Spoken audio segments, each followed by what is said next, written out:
Welcome to Michigan Reimagined, a Spotlight podcast.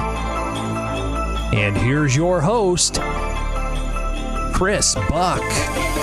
So, running a business is monumentally difficult. I know I've tried it, and it is absolutely no joke. And so, luckily, there are a lot of resources out there to help you along the way. And today, we have in the studio Laurie Lonsdorf, who is the Capital Area Regional Director for the Michigan Small Business Development Center, or the SBDC. Welcome to the show, Laurie. Hey, Chris, it's great to be here. Awesome. I'm so happy to have you. I just love the mission, and I'm really grateful to have you back on the show. You were on a couple of years ago, and I just think it's time for a refresher because COVID and everything that's going on, I think anyone listening that has a business and is dealing with stuff can learn a lot from you and your team. So thanks for being here. Yeah, you bet. The need for business services never ends. Right. And I'm sure it peaks and valleys and different reasons and all of that stuff, but now seems the right time. So the SBDC, the Small Business Development Center, how long has it been around?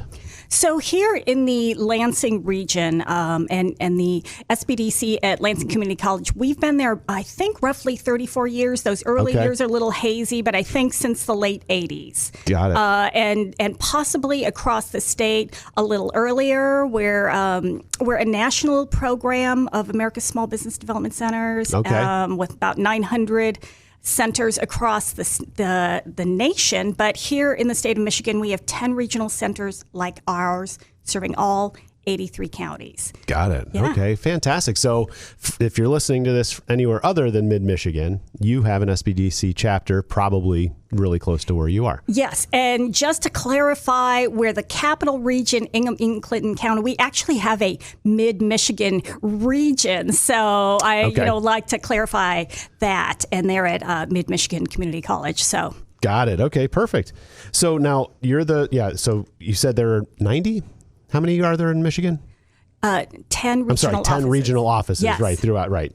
And then and then it is a national organization, which is great. So, and you're affiliated, are they all affiliated with higher education organizations? We currently are either at community colleges or universities, but there have been times when they've been at workforce development organizations or local economic development organizations. Got it. Okay. So small business, what qualifies as small? Is there a definition as to who can qualify for your services? Yeah, well, we follow the Small Business Administration, the SBA's definition, and that's, hold your hat, 500 or fewer employees. And so, wow. Yeah, right? The reality is, at all of our regional centers, the average is 10 employees or fewer. That's the size business we're most often working with. We also have a growth team that works with larger businesses. So they do that 10 and above, $1 million in revenue above. Okay. But on the average, we're working with the small business. Got it. But it doesn't sound like you really turn anyone away. Because they have to be for profit. You Okay. can't work with a nonprofit. There are certain, businesses because of, federal regulation that we can't work with, but very few types. So it's, most every type of business you can imagine. That's great. So, it's a very long answer coming, I would imagine. But so what kinds of services do business owners get from the SBDC? Yeah. So just to put it in some very discrete buckets, we provide one-on-one confidential consulting. And this is provided by somebody who has probably owned a business, like myself. I'm a former business owner, or they've run a business, or they have an extreme amount of business knowledge. They might be a former economic developer. Okay. And this is where you get to sit down and work through your challenges or whatever your issues are, whether that's starting your business, walking you through the steps, taking you from that dream stage, and really applying, putting into place those things you need to know. What are the forms you need to know? Do I have enough customers? Who is my customer? And how do I get financing? We walk through all of that one-on-one. Wow. We also provide lots of business training. So these are sort of a seminar, webinar format, even though we're located at educational institutions. These are non-credit. So right right now, we're still doing everything statewide online. At LCC, we'll probably be looking at sometime in the near future, bringing back workshops face-to-face. Right. So the one-on-one business consulting that you talked about first, are they people who work at the SBDC, or do you get local business people that come in and volunteer their time to provide that kind of support? No, we are all paid employees, through our institutions. Yep. But that happens through kind of a cooperative funding agreement with the U.S. Small Business Administration. That's a federal funding. Michigan Economic Development Corporation, that's state funding, and then our local hosts provide that too, so that we are doing it full time. We're there 5 days a week, very consistently. Right on. Okay, so the one-on-one coaching is by SBDC employees that have been vetted and obviously know what they're doing. Yeah.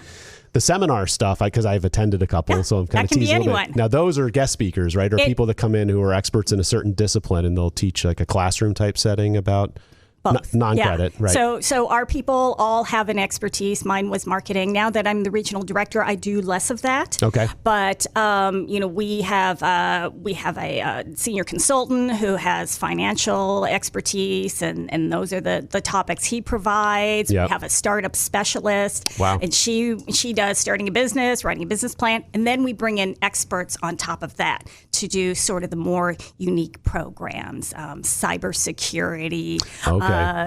Human resources, organizational development. Okay. Yeah.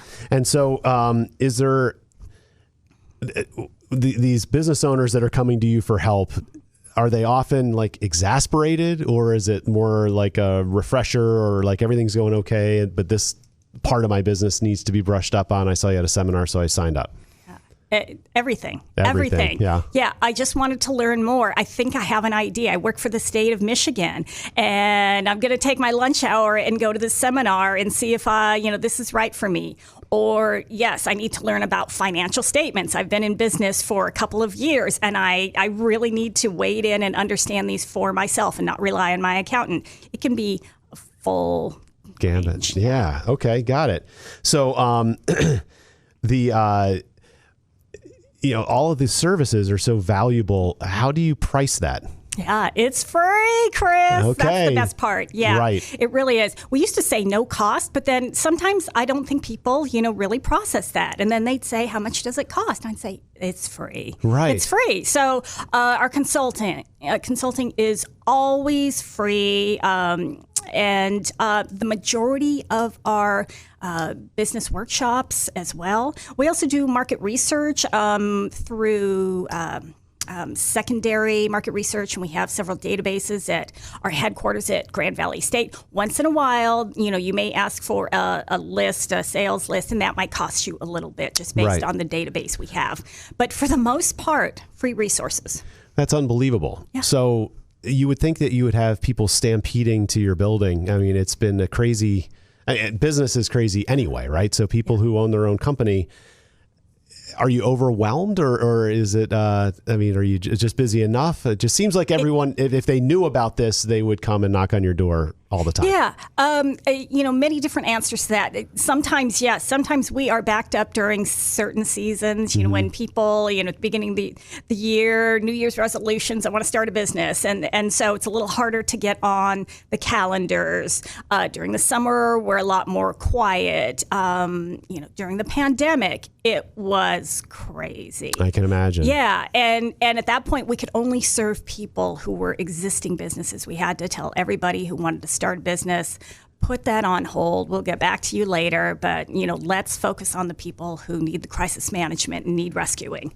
Well, let's talk about that downshift. I mean, as of this recording, it's April of 2022, and we're, almost exactly 2 years from the launch of this wonderful pandemic. But everybody was completely thrown off, obviously, by where this was all going, because we had never done this before. So how do you react to, I got to believe there was a surge. Everyone had all these questions about how do I survive this and what's available to me? What kind of training do you get, even as that is all happening, to be prepared to give the right types of answers? Right. This job is sort of a lifelong learning job. You have to constantly be doing professional development. We had so many resources for ourselves. We were on daily calls for a while with the SBA, trying to get as much information as possible. We were spinning it around and putting it out as fast as we could to help people. And, we were having these daily kind of COVID programs to help people. Okay, this is what you need to do with your cash flow. These are the people you need to be contacting. This is what you need to do. The next day that might change. Then suddenly we have to advise okay, you need to start thinking about, should you be laying off your people? I mean, the messages change so radically. Before it was about startup and growth, and then it became about rescue. Yeah, absolutely. Wow. Right, because the PPP, obviously came through, and how do you deal with your lease, and how do you communicate with landlords, and deal with your bank and your loans, and so being as aware as you can be of just forgiveness or delayed or renegotiations or whatever. We had to be on top of all of that. And one of the great things about being a statewide program is that, in normal times we have about 100 consultants statewide. And we did ramp up through the CARES Act for a while, for I'd say about 18 months. We brought on 50 additional people statewide. And so there are experts in almost everything. And, we just jump on our Slack channel and put that question out there and say, hey, do you know this? Or I had a client calling about this, and it would get very granular about those PPP and the EIDL loans and everything you can imagine. Unbelievable. Yeah. So, like you said, your job and the job of your staff is never ending. It's never ending. Education and understanding of how things work.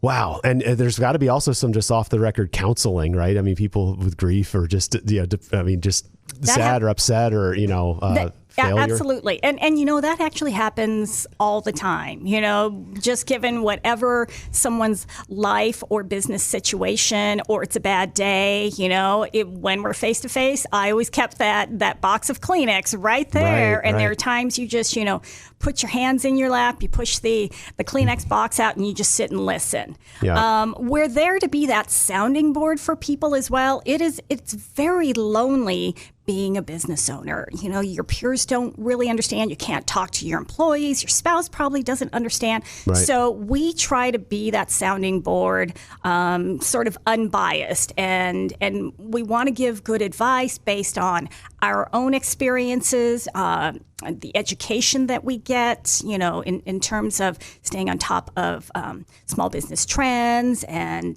things you need to know to run your operations or whatever, the funding sources are. But we just, we do our best, and we're there to help people through it. We're trying to make Michigan the best place to start a small business, right? Good for you. Yeah, that's great. Yeah. I applaud that effort, and that's why you're here. I'm really, really proud that you're in our community doing all the great things that you do. So, the mechanics of it. So whether it's a person who wants to start a business or a person that already has a business but has questions on how to scale it or grow it or find peace in the business that they're running as much as they can. Do they go online to make an appointment? Do they call you? How do they get engaged? They can find us online, michigansbdc.org. They can call any one of our regional offices. Our emails are all online. A lot of time people find us through bankers or their accountants or friends who have come to the SBDC as well. Sure. Okay. And then they just, do you require much prep work on their part so they don't, I'd just be efficient. I wouldn't say waste your time, but to show up like it's like come with an agenda, bring these types of reports. I mean, they get, I would imagine, screened before they get put on a calendar as to here's what we're going to talk about. Here's, Well, this is what we do first. So we make sure, just to make sure they are ready to have this discussion, we make them do a one-page business plan and put together some startup costs if they're brand new. Okay. And sometimes they will turn those around in a couple hours, and sometimes it might be 6 months before we hear from them again.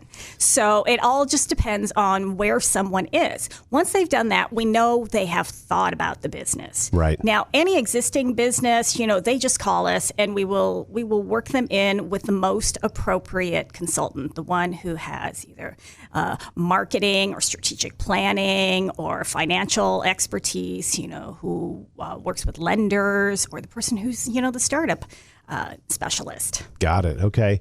And so pandemic aside, Most of this historically would be face-to-face. People would come into your office and sit in a closed-door office kind of thing and chat with, get it all set up. Before Zoom, it was face-to-face and phone because, not everybody, we serve 3 counties and statewide, some of those regions serve multiple counties, such as the UP is one region. And so...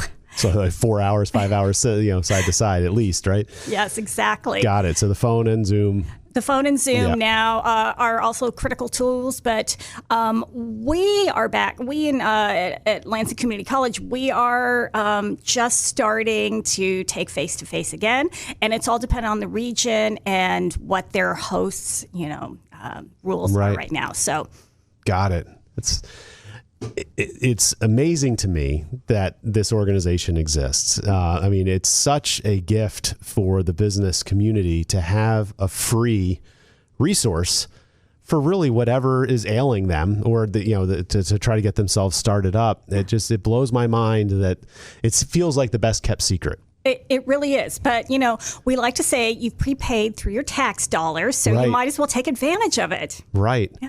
So I would just encourage anyone who's listening out there to get in touch with the SBDC, because there are a lot of people that I know that are struggling and banging their heads against the wall with problems in their business, and there is help out there for you. So Laurie, one more time, what's the website that people can get in touch with you on? MichiganSBDC.org. Fantastic. We've been talking to Laurie Lonsdorf, the Capital Area Regional Director for the SBDC, the Small Business Development Center here in Michigan. Thanks so much for joining me today. Yeah, thanks, Chris.